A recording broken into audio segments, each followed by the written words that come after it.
200 wedding invitations with my farm's address. 200. And I only found out from the florist who called to coordinate the decorations. Imagine the humiliation. My own son David and his fiancée Jessica had planned their wedding on my property without even asking if it was okay. As if I were invisible. As if my farm were theirs. But that day, as I listened to the florist talk about red roses and ceremony arches, something inside me snapped. I worked for 40 years to buy that land. 40 years as a housekeeper, cleaning other people's homes, enduring humiliations, saving every single penny, and now my own son was treating it as if it were his. I hung up the phone with trembling hands and immediately called the biggest event company in the city. "Are you available on Saturday?" I asked with a smile they couldn't see. "Perfect." I wanted to rent my farm for an important corporate event. If they wanted to use my property, they were going to find out it had an owner. For 40 years, I got up at 5 in the morning. 40 years cleaning floors that weren't mine, washing other people's clothes, ironing shirts for men who didn't even greet me when I arrived at their homes. 40 years putting up with disrespect from bosses who treated me worse than their dogs. All for a dream that seemed impossible. To have my own place in the world. My 74-acre farm on the outskirts of town, with its white-painted farmhouse, its mango and avocado trees, and that wide porch where I planned to spend my golden years drinking coffee in peace. When I finally bought it at 65 years old, I cried like a child. Every brick, every tree, every square foot of blessed earth was mine. I held the deed in my trembling hands. My name was right there, Hilda Morales, sole owner. But for David and Jessica, from day one, it was our family property. They never helped pay a dime for maintenance or offered to fix a broken fence, but they showed up every weekend with friends without warning, leaving empty bottles and expecting me to clean up like their personal maid. "Mom, could you make something to eat?" More guests showed up than we expected, Jessica would say with that fake smile while flopping onto my new hammock. And I, like a fool in love with my children, always obeyed.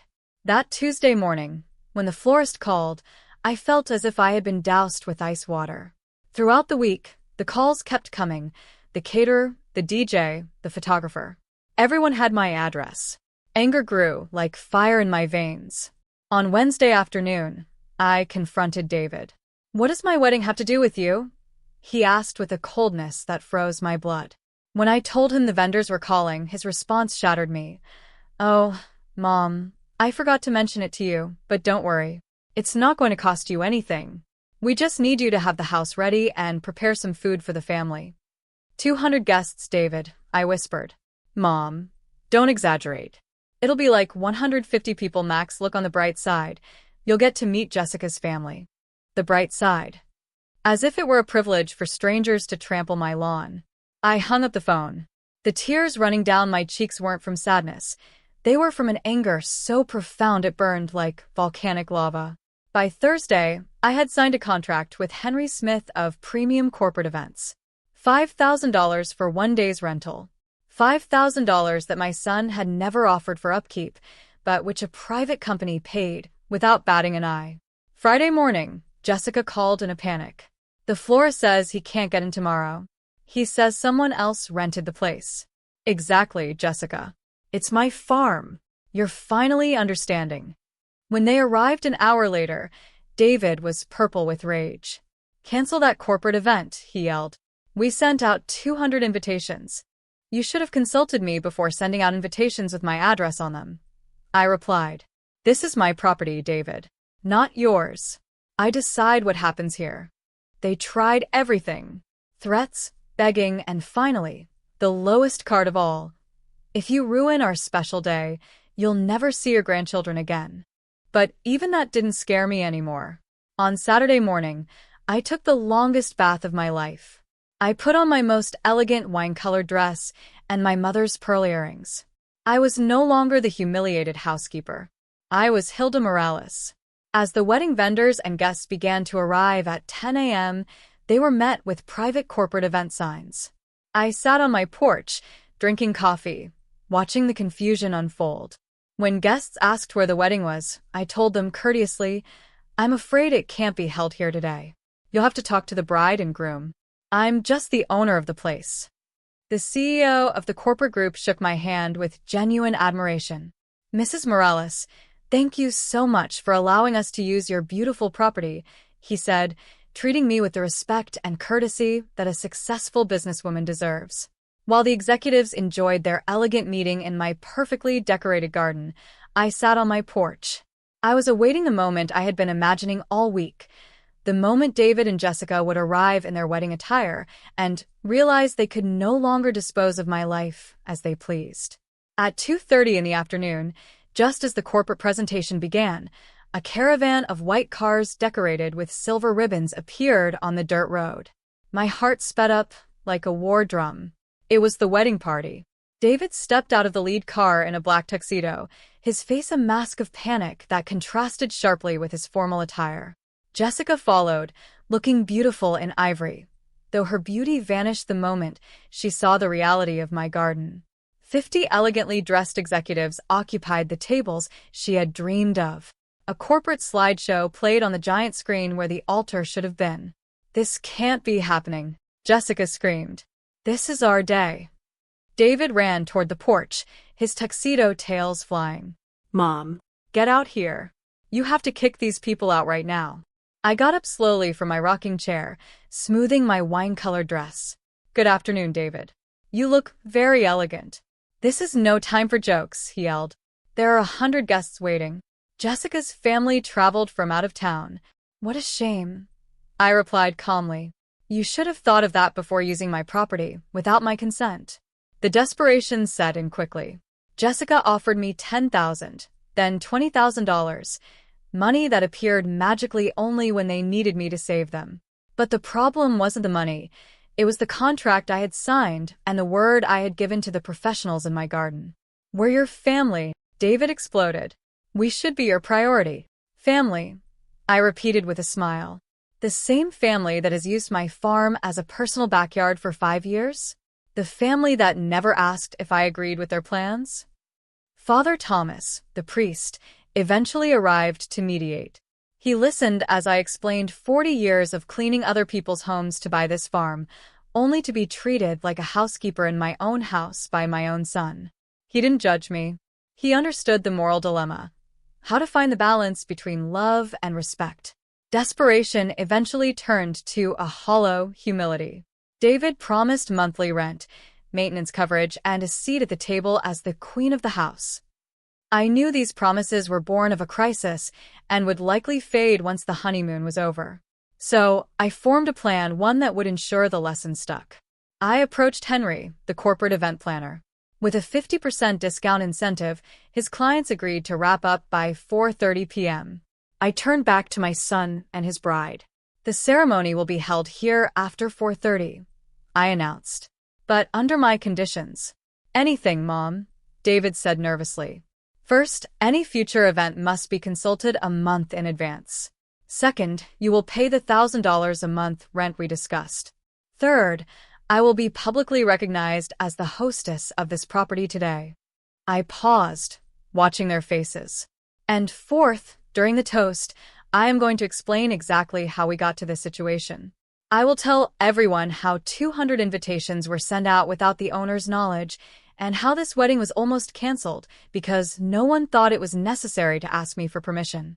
The look of absolute horror on their faces was almost comical. "Mom, you can't," David whispered. "Everyone will think we're disrespectful." "And weren't you?" I asked with devastating simplicity. "Weren't you disrespectful by using my property without my consent?"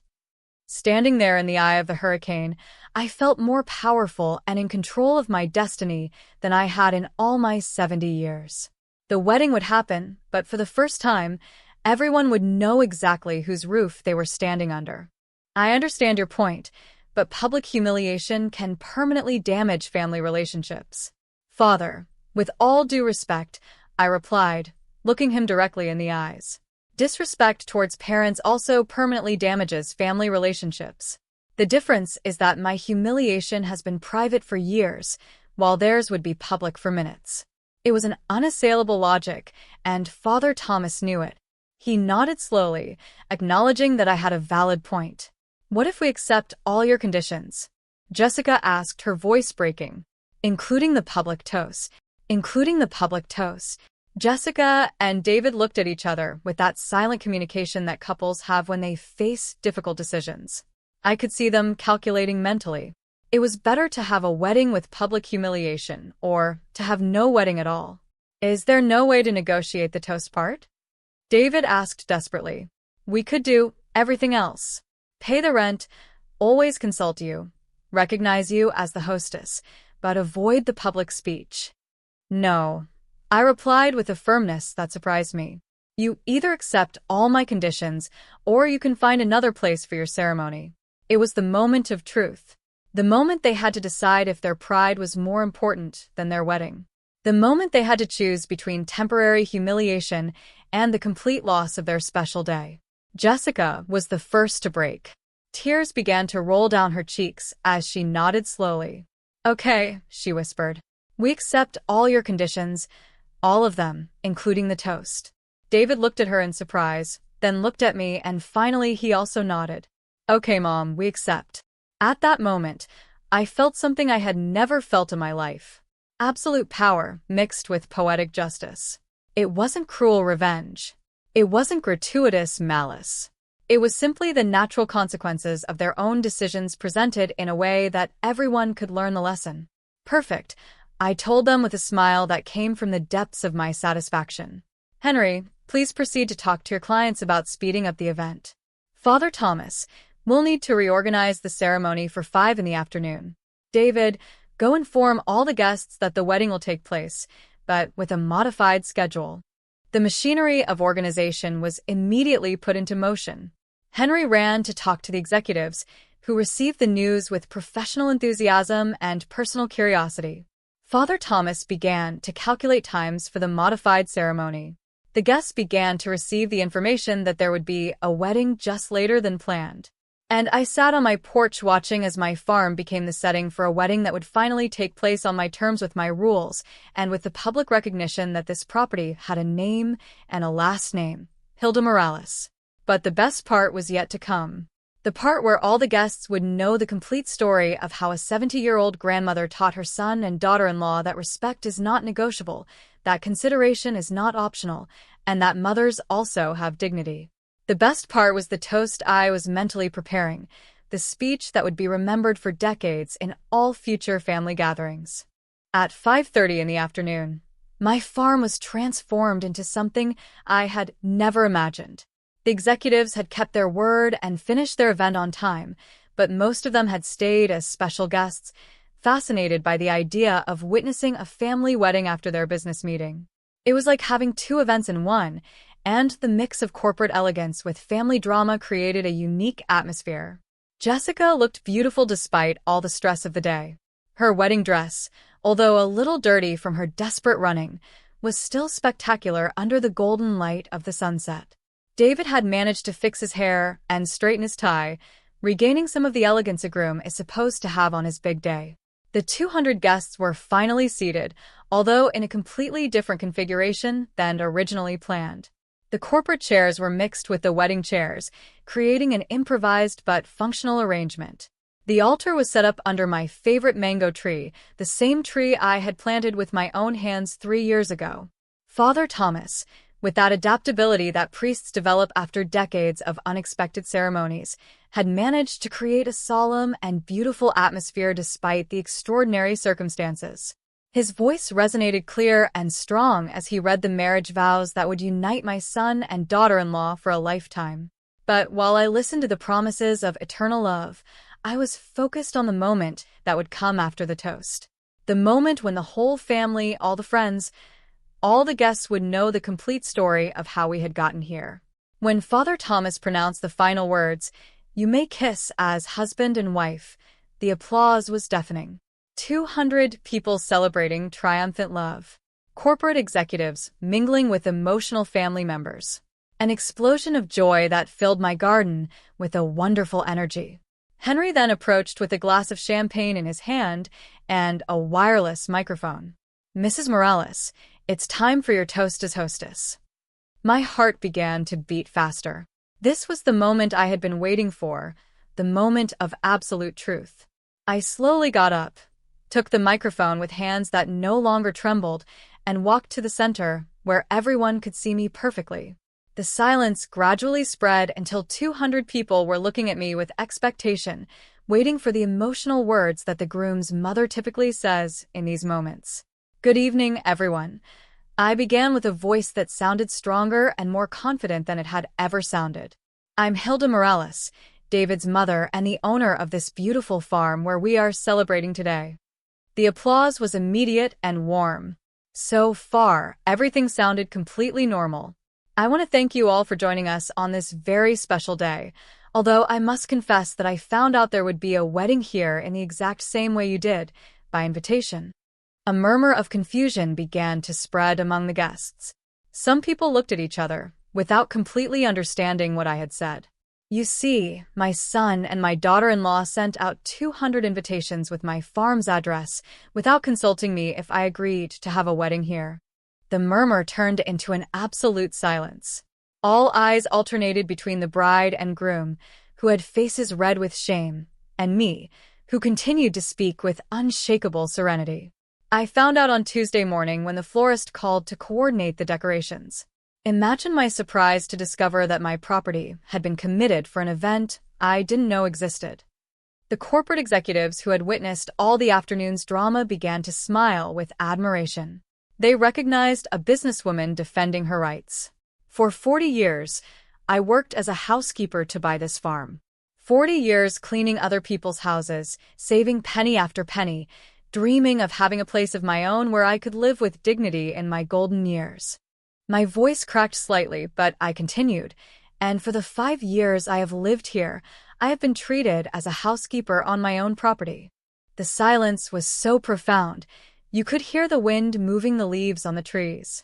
No one expected this kind of speech at a wedding, but everyone was completely captivated by the story unfolding in front of their eyes.